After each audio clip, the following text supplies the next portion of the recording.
Amis du jour, chalutations. Pour les petits nouveaux, moi c'est Sekhmet, et je vous souhaite la bienvenue dans mon podcast littéraire. Dans mon émission, je vais tenter 3 fois par semaine de vous donner envie de découvrir des livres de tout poil, récents et moins récents. Alors, si ça vous tente, c'est par ici la suite. Aujourd'hui, je vais vous présenter L'été de la sorcière de Nashiki Kao, publié aux éditions Piquet-Poche. Dans ce court roman, nous allons faire la rencontre de Mei. Cette collégienne vient d'être convoquée au bureau du directeur. Sa mère vient la chercher, elle doit l'attendre et ne pas retourner en cours. Mei est ravie et effrayée tout en même temps de ce bouleversement dans sa routine journalière. Quand sa maman arrive, elle ne lui dit rien et la fait monter en voiture. Ce n'est qu'une fois la voiture lancée qu'elle lui annonce que la sorcière de l'Ouest est morte. La sorcière de l'Ouest est le nom affectueux qu'elles donnaient toutes les deux à la grand-mère de Mei. Cette Anglaise de souche avait épousé un Japonais et n'était jamais repartie en Angleterre. Les deux femmes doivent faire 6 heures de route pour arriver chez grand-mère. Durant le trajet, Mei va se remémorer son séjour chez elle il y a 2 ans. Mais à cette époque venait tout juste de faire son entrée au collège et rien ne se passait comme il fallait.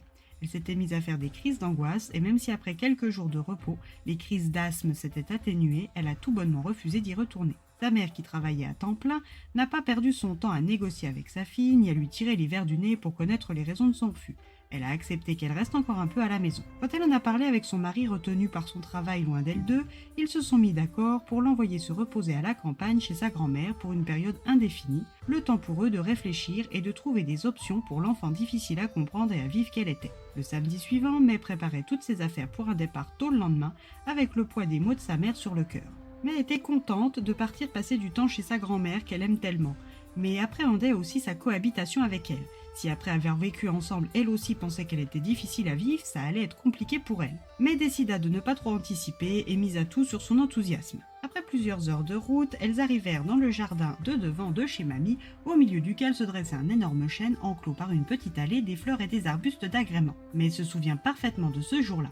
Sa grand-mère qui les attendait sur le perron de sa maison avec ses larges yeux d'un brun presque noir, ses cheveux châtains striés de fil blanc coiffés en un chignon et son sourire énigmatique posé sur ses lèvres. Mais sa mère l'avait rejoint et le lendemain matin, Mei était seule avec sa grand-mère pour une période indéfinie. Mais qui se croit peu volontaire et dépourvue de ce que l'on appelle le caractère, c'est que la vie va être dure pour elle. Mais cette parenthèse loin de tout lui donne de l'espoir. Elle retrouve du souffle et commence à construire sa nouvelle routine avec sa mamie. Celle-ci lui explique que dans leur lignée familiale, il y avait des sorcières capables de voir des choses en devenir et soigner. Mais fascinée par cette histoire, elle lui pose des tonnes de questions. Mamie lui explique alors que sa sœur et elle ont reçu une formation de base de sorcière quand elles étaient petites, mais que sa sœur était plus douée qu'elle, ce qui ne l'empêchera pas de l'initier si Mei le souhaite. Et cette dernière le veut. Elle va d'abord devoir définir un emploi du temps journalier et s'y tenir avec un réveil matinal et un coucher tôt. Mais qui est plutôt du genre à s'endormir à 3 heures du matin pour ne se lever que vers midi est perplexe, mais accepte de tenter un coucher vers 23 heures pour un lever à 7 heures dès le soir même. Ensuite, sa grand-mère lui explique que le matin doit être consacré à l'exercice physique, mais qui a toujours fui les cours de sport à l'école panique un peu.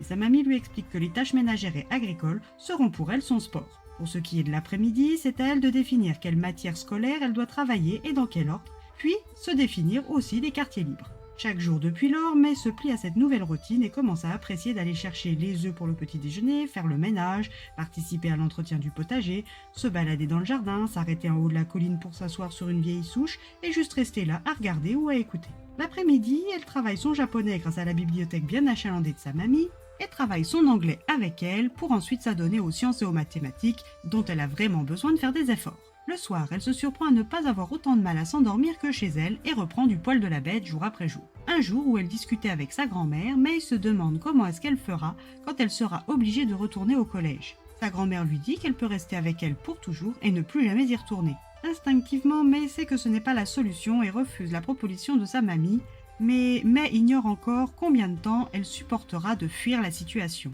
Ses parents auront-ils une solution pour elle et son apprentissage de sorcière lui sera-t-il utile pour affronter la situation au collège et aujourd'hui la perte de sa mamie qu'elle aimait tant? C'est à vous de découvrir les réponses à ces questions en même temps que Mei.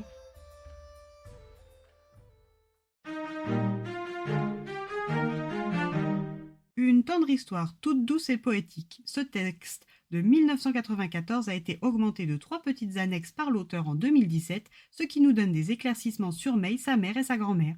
Une lecture feel good que je vous recommande. Et bien voilà, j'en ai fini pour aujourd'hui. J'espère que cet épisode vous aura plu et vous aura donné des nouvelles idées de lecture. Si vous souhaitez découvrir d'autres petits bonbons littéraires tout droit sortis de ma bibliothèque, je vous retrouve le samedi 13 avril prochain pour un nouvel épisode.